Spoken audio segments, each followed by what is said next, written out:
नमस्कार। टीबी एक ऐसा रोग जो आज से लगभग 3 से 4 दशक पहले अगर इस रोग का नाम सुन लिया जाता था तो लोग थर-थर कांपने लगते थे। आज भी समस्याएं तो बहुत सारी हो रही हैं, लेकिन मेडिकल साइंस जिस तरीके से इस बीमारी को कवर करने में अपनी एबिलिटी दिखा पाई है, अपनी सक्षमता दिखा पाई है, लोगों को उतना ज्यादा जो भय था वो नहीं लगता है अब टीबी में, क्योंकि टीबी होती है तो बहुत आसानी से इसको कवर भी कर लिया जाता है। आज हम देखेंगे कि टीबी होने के मूल कारण क्या है, टीबी कहां कहां होती है और जो टीबी होती है वो किस तरीके से आपके शरीर को बहुत नुकसान कर सकती है अब अगर समय पर इसका ट्रीटमेंट ना किया जाए। और ट्रीटमेंट प्रोटोकॉल क्या होता है, इसका जो ट्रीटमेंट चलता है उसकी वजह से नुकसान क्या क्या होते हैं और उन नुकसानों को आप किस तरीके से नॉर्मल करा सकते हैं, और इस टीबी के प्रोटोकॉल ट्रीटमेंट के साथ में आपको किस तरीके की जीवन शैली रखनी चाहिए कि आपको टीबी की जो दवाइयां चलती हैं, एंटी ट्यूबरकुलोसिस के ड्रग्स जो होते हैं, एटीटी जो चलता है, इसमें जो नुकसान है वो आपको ज्यादा ना हो, आपके लंग्स की एफिशिएंसी आप दोबारा रिवाइव करवा पाओ, इसके लिए आपको कैसी जीवन शैली जीनी चाहिए। तो आइए शुरू करते हैं पूरा डिटेल में इस टॉपिक को कि किस तरीके से आप टीबी अगर आपको हुई है या आपके किसी जानने वाले को हुई है तो आपको बहुत घबराने की आवश्यकता नहीं है। आप अगर इस तरीके से प्रॉपर मैनेजमेंट करेंगे तो आपकी इस समस्या में बहुत प्रॉपर तरीके से आराम होगा। टीबी जैसा कि नाम से जाना जा रहा है, ट्यूबरकुलोसिस,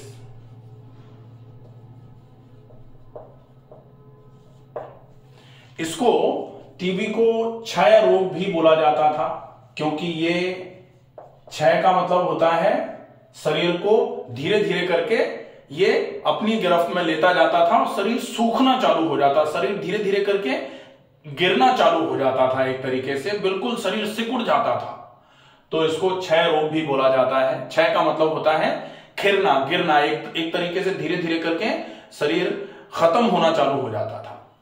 और इसको तपेदिक भी बोला जाता रहा है, तपेदिक रोग। तो ये 3 नाम है टीबी, जिसको ट्यूबरकुलोसिस बोला जाता है, क्षय रोग या तपेदिक, ये तीनों ही एक ही चीजें हैं।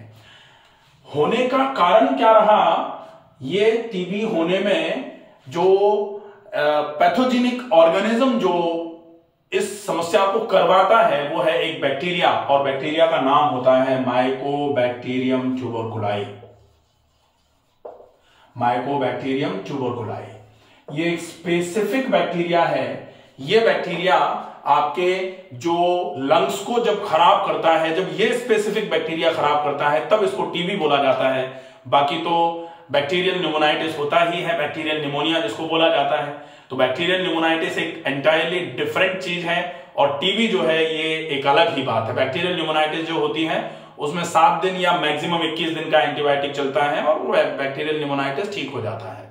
लेकिन यहां अगर माइकोबैक्टीरियम ट्यूबरकुलाई ने अगर निमोनिया जैसा सिम्टम पैदा किया है या फेफड़े खराब किए हैं तो 7 दिन या 21 दिन के एंटीबायोटिक से काम नहीं चलेगा, और वो सिंपल जो एजिथ्रोमाइसिन या सिप्रोफ्लॉक्सासिन या फिर लेवोफ्लॉक्सासिन जो ड्रग्स हैं या फिर एमॉक्सिलिन जो है वो काम नहीं आता है।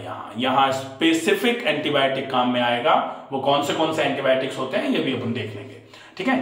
तो ये तो हो जाता है कि टीबी क्या होती है और इसका ओरिजिनेटिंग फैक्टर क्या है, इसको कराने में रेस्पॉन्सिबल ऑर्गेनिज्म कौन सा है। अब हम देखेंगे कि इस टीबी के टाइप्स क्या होते हैं, कितने टाइप के हैं। तो बेसिकली ये टीबी जो है ये 2 टाइप की होती है। सबसे पहले तो 2 टाइप की जो है उसमें एक तो होता है लेटेंट ट्यूबरकुलोसिस। लेटेंट ट्यूबरकुलोसिस का मतलब होता है कि ये टीबी जो है ये आपके शरीर में है लेकिन ये सिम्टम्स पैदा नहीं कर रही है, इसको बोला जाता है एसिम्प्टोमेटिक भी बोल सकते हैं कि बैक्टीरिया तो आपके फेफड़ों में है, ये आपके फेफड़े हैं मान लेते हैं,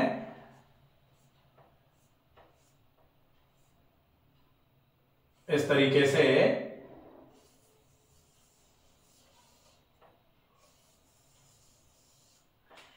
इसमें बैक्टीरिया तो पहुंच गया है, इस तरीके से ये बैक्टीरिया है इसमें बहुत सारे टीबी के, लेकिन ये बैक्टीरिया जो हैं ये यहां पड़े हुए हैं कहीं भी, ये सांस के साथ निकल करके बाहर नहीं आ रहे हैं और ये बैक्टीरिया यहां इन्फेक्शन करवा करके कोई सिम्टम भी पैदा नहीं कर रहे हैं। तो अगर ये लेटेंट टीबी जो है, ये बैक्टीरिया अगर यहां पड़े हुए हैं और सिम्टम भी पैदा नहीं कर रहे हैं, सिम्टोमेटिकली बॉडी में पड़े हुए हैं, लेकिन और ये ड्रॉपलेट्स के साथ में आपके सांस को आप छींक रहे हो, आप खांस रहे हो, तो ये निकल करके बाहर भी नहीं आ रहे हैं, ऐसी टीबी को बोला जाता है लेटेंट ट्यूबरकुलोसिस। अब होता है दूसरा टाइप टीबी का जिसको बोला जाता है एक्टिव ट्यूबरकुलोसिस। एक्टिव ट्यूबरकुलोसिस का मतलब होता है कि अब यहां जो माइकोबैक्टीरियम ट्यूबरकुलाई बैक्टीरिया है ये एक्टिवली पार्टिसिपेट करेगा और ये लंग्स में जाकर के एक्टिवली अपना काम करेगा, तो लंग्स को खाएगा भी, कुरेदेगा भी, जो आपके बैक्टीरियल न्यूमोनाइटिस जैसा कराएगा, माइकोबैक्टीरियम ट्यूबरकुलाई ब्रोंकाइटिस भी कराएगा, आपके फेफड़ों में कफ का जनरेशन भी होगा, आपके फेफड़ों की जो दीवारें हैं जिसको ट्रैकियोब्रोंकियल ट्री बोल सकते हैं या फिर एल्वुलाई बोल सकते हैं, एल्वुलाइटिस भी कराएगा और धीरे धीरे करके आपके शरीर की श्वसन की दर जो है वो खराब होना चालू हो जाएगी, आपके शरीर में ऑक्सीजन का सैचुरेशन खराब होना चालू हो जाएगा और आपको खांसी आना चालू हो जाएगी। हो सकता है वो बलगम वाली बहुत तेज खांसी होना चालू हो जाए और इसके साथ में जब इन्फ्लेमेशन होगा, क्योंकि बैक्टीरिया है, बैक्टीरिया ने इन्फ्लेमेशन करवाया है, तो डेफिनेटली फीवर भी आएगा और वो फीवर जो है ना वो हाई ग्रेड फीवर रहेगा। अगर टीबी का बुखार आ रहा है ना तो 103 104 तक भी जा सकता है ये, तो इसको बोला जाएगा एक्टिव ट्यूबरकुलोसिस। अब एक्टिव ट्यूबरकुलोसिस जो है ये अपनी साइट के बेसिस पर दो भागों में फिर से विभाजित कर दिया जाता है और ये साइट कौन सी है, कहां पर एक्टिव ट्यूबरकुलोसिस का बैक्टीरिया जो है माइकोबैक्टीरियम ट्यूबरकुलाई ये कहां पर इंफेक्शन कर करके परेशान कर रहा है, उसके हिसाब से depending on site of infection ये दो टाइप का होता है। एक तो होता है पल्मोनरी ट्यूबरकुलोसिस और दूसरा होता है एक्स्ट्रा पल्मोनरी ट्यूबरकुलोसिस। तो पल्मोनरी और एक्स्ट्रा पल्मोनरी, पल्मोनरी का तो मतलब हो गया कि ये फेफड़ों में प्रॉब्लम कर रहा है पल्मोनरी एरिया में, और दूसरा होता है एक्स्ट्रा पल्मोनरी। एक्स्ट्रा पल्मोनरी का मतलब होगा कि अगर लंग्स में इंफेक्शन नहीं कर रहा है ये बैक्टीरिया, अपार्ट फ्रॉम लंग्स, फेफड़ों को छोड़ करके अगर मान लो ये लिम्फ नोड्स में प्रॉब्लम कर रहा है या फिर ये आपके इंटेस्टाइन्स में प्रॉब्लम कर रहा है, तब इसको बोला जाएगा एक्स्ट्रा पल्मोनरी ट्यूबरकुलोसिस। तो depending on site of infection active tuberculosis जो है ये दो भागों में विभाजित कर दी जाती है। अब आप देख सकते हैं कि अगर लंग्स में है, सामान्य तौर पर पल्मोनरी ट्यूबरकुलोसिस जो है 85% केसेस में पाई जाती है, बाकी 15% एक्टिव ट्यूबरकुलोसिस जो है ना वो एक्स्ट्रा पल्मोनरी होती है। तो अगर 85% पल्मोनरी है तो हम आज बात करेंगे पल्मोनरी ट्यूबरकुलोसिस के विषय में ही, मतलब लंग्स में टीबी जब होती है तब आपको इसको किस तरीके से सही करना है, क्या क्या करना चाहिए। तो लंग्स में जब टीबी होती है तो इस टीबी का किस तरीके से ये अपने आप को रिप्रेजेंट करती है, क्या क्या लक्षण आएंगे, अब हम देखते हैं लंग्स की टीबी। ठीक है, तो हमने यहां बनाए फेफड़े, फेफड़े हमने बना लिए।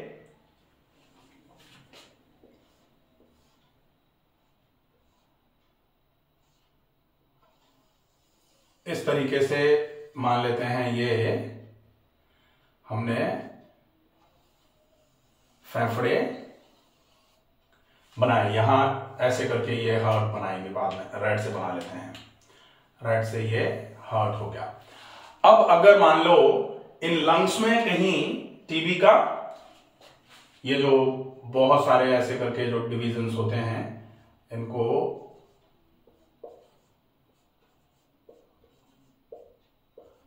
ये हम पहले ही देख चुके हैं कि बहुत सारे ब्रोंकाइज होते हैं और ब्रोंकाई के बाद हर ब्रोंकाई इस तरीके से एक एल्वुलाई पे अटैच होता है।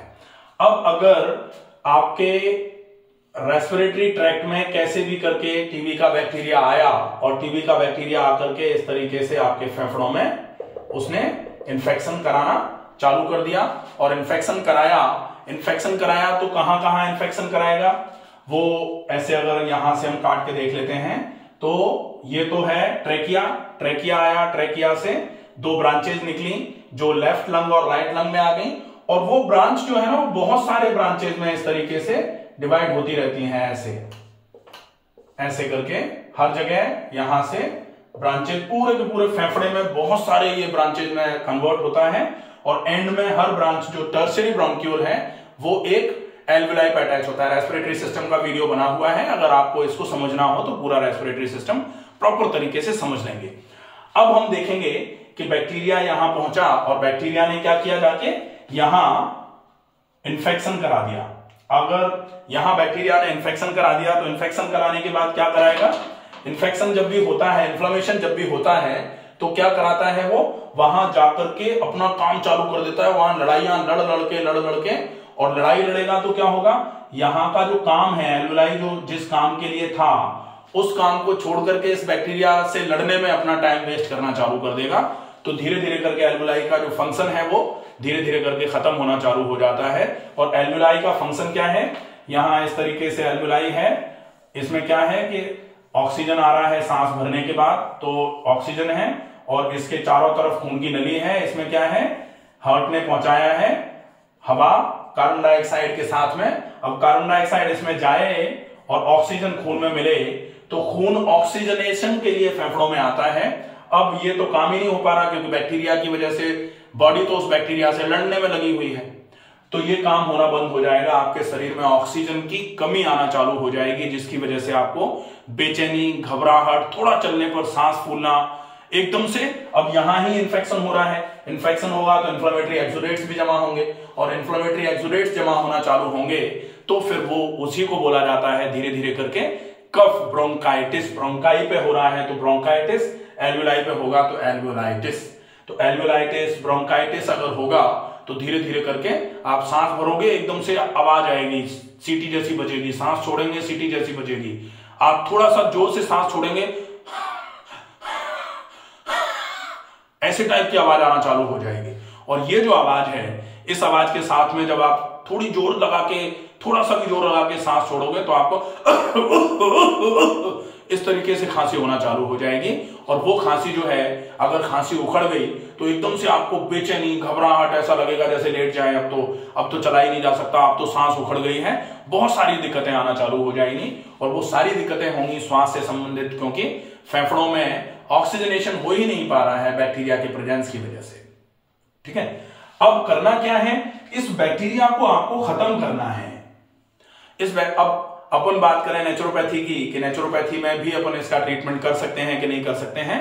तो माइकोबैक्टीरियम ट्यूबरकुलाई एक बहुत ही रेजिस्टेंट, बहुत ही लेटेंट बैक्टीरिया है। इस बैक्टीरिया पर सामान्य तौर पर ये जो सिंपल से एंटीबायोटिक्स हैं ये भी काम नहीं करते हैं, इसके लिए स्पेसिफिक एंटीबायोटिक काम करता है। हालांकि नेचुरोपैथी में बहुत ताकत है, बहुत दम है, लेकिन नेचुरोपैथी को फॉलो करने के लिए ऐसी बीमारी में आपको बहुत संयमित होने की आवश्यकता होगी।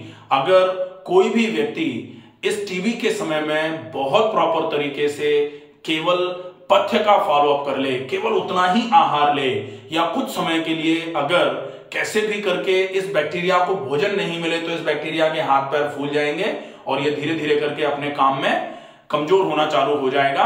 और हमारा शरीर तो बड़ा है, तो हमारा शरीर तो 2, 5, 10 दिन तो काम कर ही सकता है, लेकिन हम कब चेतते हैं, जब एकदम ये बैक्टीरिया अपने बिल्कुल चरम पे हो जाता है, अब आओ अब हम देखते हैं तुम्हें, तब जाके हम चेतते हैं। तो ऐसी स्थिति में तो हमारे शरीर में कमजोरियां जब बहुत ज्यादा आ गई, बैक्टीरिया अपने बिल्कुल चरम पर है ताकत में, तो फिर गड़बड़ हो जाती है। इसलिए आपको कुछ समय के लिए, क्योंकि जहां आवश्यकता हो वहां आपको इमरजेंसी मेडिसिन का उपयोग कर ही लेना चाहिए, उसमें कोई बुराई नहीं है।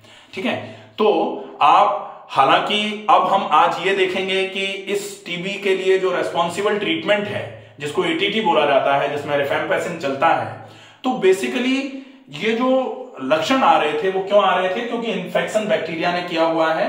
और जब तक इस बैक्टीरिया का इन्फेक्शन रहेगा, बैक्टीरिया जब तक एक्टिव मोड में रहेगा, जब तक बैक्टीरिया को ये नहीं लगेगा कि हमको कोई मार सकता है, तब तक ये तो जीना दोभर कर देगा। अब ये कब लगेगा इसको कि हमको भी कोई मार सकता है, जब इससे कोई ताकतवर इससे लड़ने के लिए आ जाए और इसको जल्दी जल्दी इसकी कॉलोनी को मारना चालू कर दे।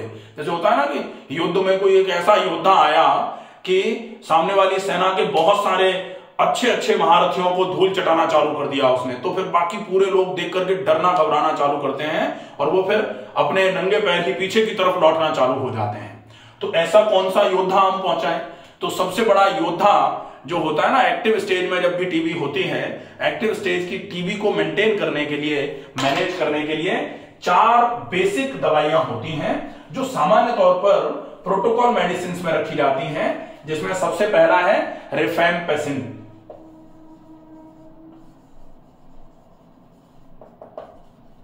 रिफैम्पिसिन पहला। दूसरा है इथेम्ब्यूटोल।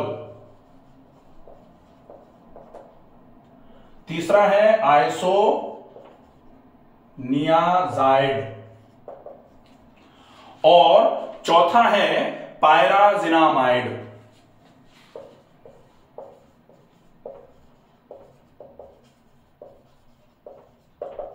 ये 4 ड्रग हैं।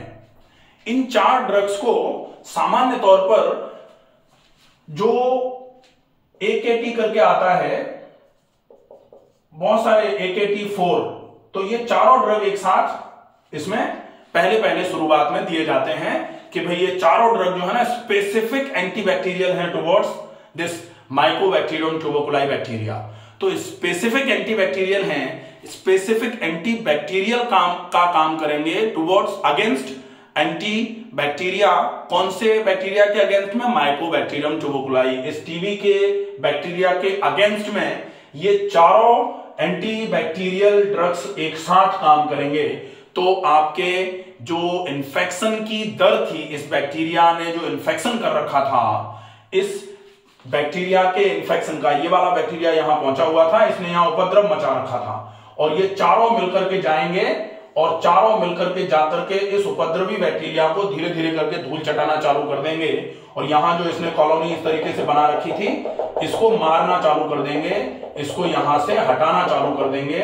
और जैसे जैसे ये चारों मिलकर के इस कॉलोनी को खत्म करेंगे, और फिर अगर आपके डॉक्टर को ऐसा लगता है कि लगभग 2 महीने, 2.5 महीने या 3 महीने या कभी कभी 4 महीने में इसने इतना कवर कर लिया है कि अब इन चारों ड्रग्स की, अब जैसे होता है ना कि एक उसी युद्ध में अब एक योद्धा ने जाके सेना के बहुत सारे हिस्से को खत्म कर दिया, अब उसको अपने काम थे या फिर उसका वहां रहना अब उचित भी नहीं था, तो अब बाकी के जो छोटे मोटे या फिर बाकी के जो बचे हुए जो योद्धा हैं, अब जाके वो युद्ध में पार्टिसिपेट करना चालू करेंगे और बाकी के युद्ध को अब वो खत्म करेंगे।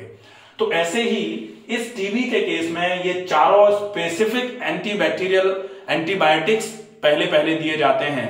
और जब आपके डॉक्टर को ये लगता है, जब जैसे हर महीने विजिट करते हैं, हर महीने जाके आप चेस्ट एक्सरे लेते हैं, चेस्ट एक्सरे में अब डॉक्टर को अगर ये लग रहा है कि हाँ भाई अब आपकी टीबी कंट्रोल में है, अब आपका ठीक ठाक है सारा का सारा सिस्टम, अब आपको सिम्टम्स बिल्कुल नहीं आ रहे हैं कोई भी ऐसे कफ के, कोई भी फीवर के या ब्रेथलेसनेस के, अब आपका ऑक्सीजन सैचुरेशन ठीक आना चालू हो गया है, ऐसी कंडीशन में इनमें से ये 2 जो ड्रग हैं, आइसोनियाजाइड और पायराजिनामाइड, इनको हटा दिया जाता है और रिफैम्पिसिन और इथेम्ब्यूटोल का कॉम्बिनेशन चालू रखा जाता है लगभग 9 महीने के लिए।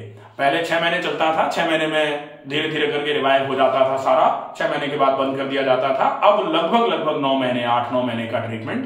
पहले तो 3 महीने के आसपास ये चारों, और उसके बाद फिर ये 2 ड्रग जो है ना वो चलाए जाते हैं। हालांकि ये मैं जो बता रहा हूं ये सिर्फ आपकी नॉलेज के लिए कि किस तरीके से ये काम करते हैं। ये दवाइयां जो है ना, ये आप ऐसे ही टीबी हो गई और ऐसे ही दवाइयां ले आए, वो देगा भी नहीं कोई आपको, तो और लेनी भी नहीं चाहिए।